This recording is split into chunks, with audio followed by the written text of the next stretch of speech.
The phrase electronic text is used to mean any computerized reproduction or version of a document, book, article, or manuscript, including images, and not merely a machine-readable or machine-searchable text. 2. The workshop was held at the Library of Congress on 9th to the 10th of June 1992, with funding from the David and Lucille Packard Foundation. The document that follows represents a summary of the presentations made at the workshop and was compiled by James D.A.L.Y. This introduction was written by D.A.L.Y. and Carl Fleischhauer. Preservation and imaging preservation, as the term is used by archivists. 3. Was most explicitly discussed in the context of imaging. And Kenny and Lynn Personius explained how the concept of a faithful copy and the user-friendliness of the traditional book have guided their project at Cornell University. 4. Although interested in computerized dissemination, participants in the Cornell project are creating digital image sets of older books in the public domain as a source for a fresh paper facsimile or, in a future phase, microfilm. The books returned to the library shelves are high-quality and useful replacements on acid-free paper that should last a long time. To date, the Cornell project has placed little or no emphasis on creating searchable texts. One would not be surprised to find that the project participants view such texts as new additions, and thus not as faithful reproductions. In her talk on preservation, Patricia Batten struck an ecumenical and flexible note as she endorsed the creation and dissemination of a variety of types of digital copies. Do not be too narrow in defining what counts as a preservation element, Batten counselled. For the present, at least, digital copies made with preservation in mind cannot be as narrowly standardized as, say, microfilm copies with the same objective. Setting standards precipitously can inhibit creativity, but delay can result in chaos, she advised. In part, Batten's position reflected the unsettled nature of image format standards, and attendees could hear echoes of this unsettledness in the comments of various speakers. For example, Jean Brunos reviewed the status of several formal standards moving through committees of experts, and Clifford Lynch encouraged the use of a new guideline for transmitting document images on Internet. Testimony from participants in the National Agricultural Libraries, NAL, Text Digitization Program and LCS American Memory Project highlighted some of the challenges to the actual creation or interchange of images, including difficulties in converting preservation microfilm to digital form. Donald Waters reported on the progress of a master plan for a project at Yale University to convert books and microfilm to digital image sets, Project Open Book. POB. The workshop offered rather less of an imaging practicum than planned, but how-to hints emerged at various points. For example, throughout Kenny's presentation and in the discussion of arcana such as thresholding and dithering offered by George Thoma and Fleischhauer. Notes. 3.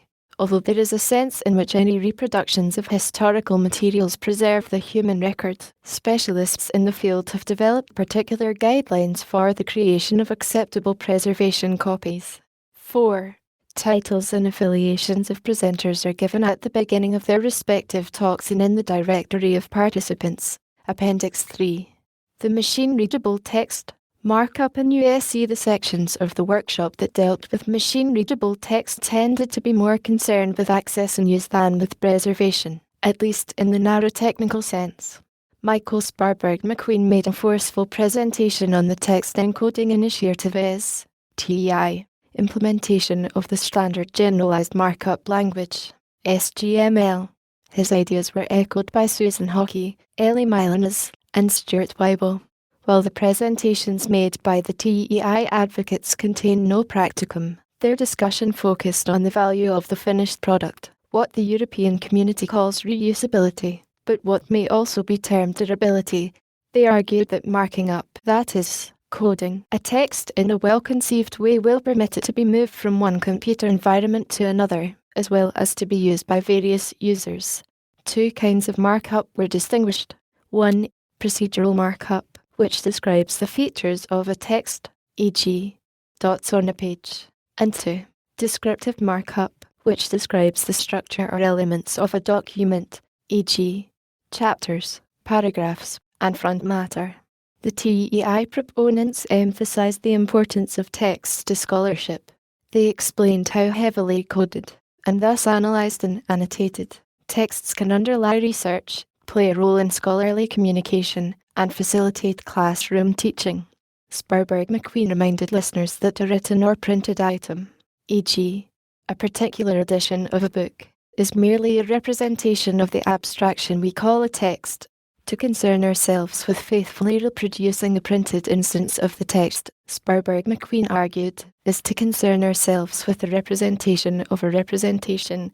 Images is simulacra for the text. The TEI proponents' interest in images tends to focus on corollary materials for use in teaching. For example, photographs of the Acropolis to accompany a Greek text. By the end of the workshop, Sparberg-McQueen confessed to having been converted to a limited extent to the view that electronic images constitute a promising alternative to microfilming, indeed, an alternative probably superior to microfilming.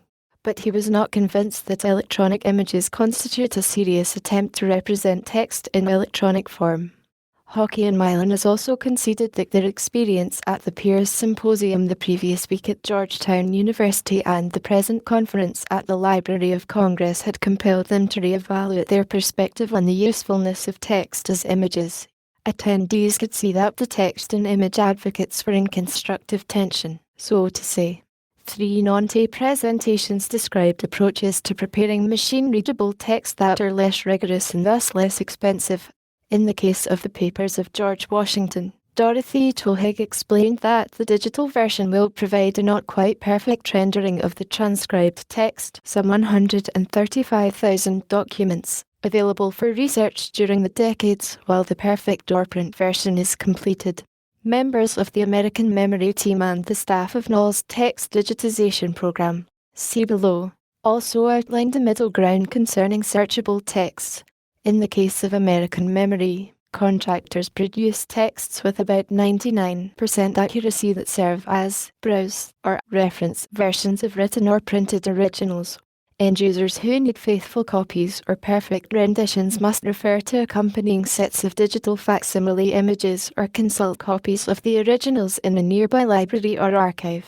American Memory staff argued that the high cost of producing 100% accurate copies would prevent ELSI from offering access to large parts of its collections.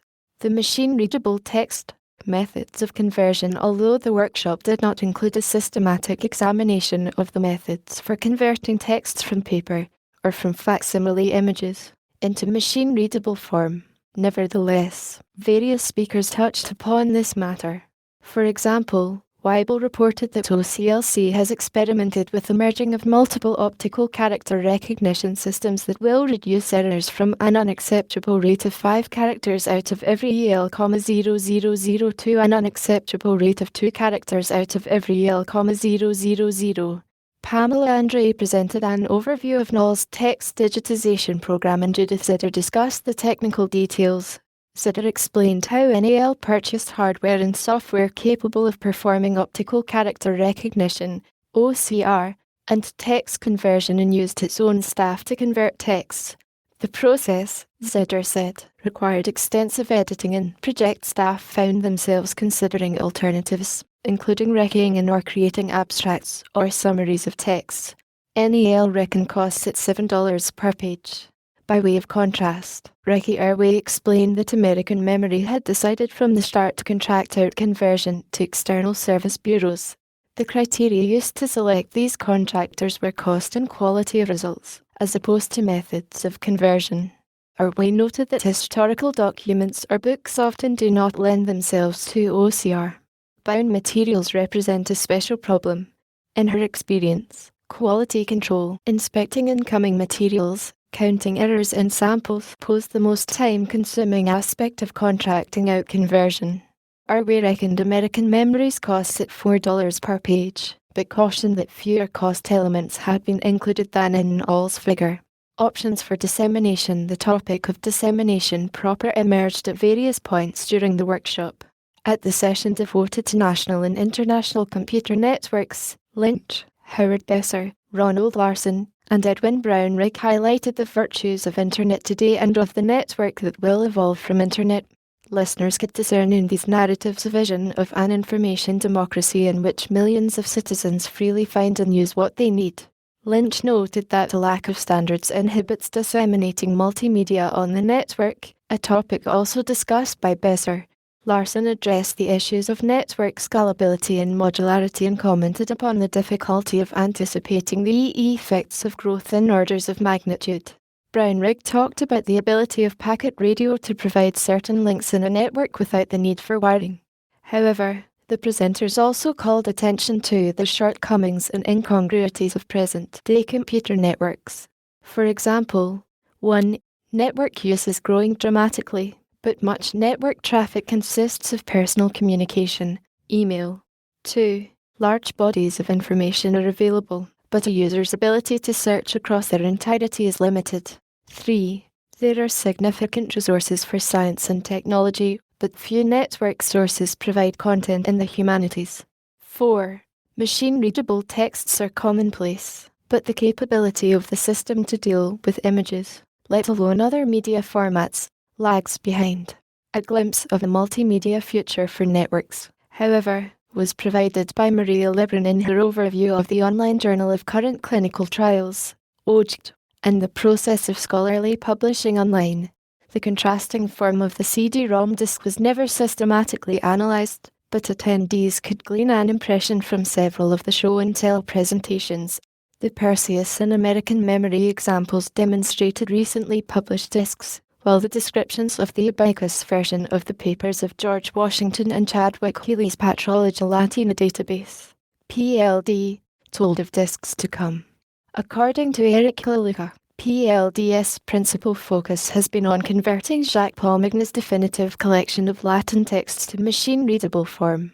Although everyone could share the network advocates' enthusiasm for an online future, the possibility of rolling up one's sleeves for a session with a CD-ROM containing both textual materials and a powerful retrieval engine made the disc seem an appealing vessel indeed. The overall discussion suggested that the transition from CD-ROM to online networked access may prove far slower and more difficult than has been anticipated. Who are the users and what do they do? Although concerned with the technicalities of production, the workshop never lost sight of the purposes and uses of electronic versions of textual materials.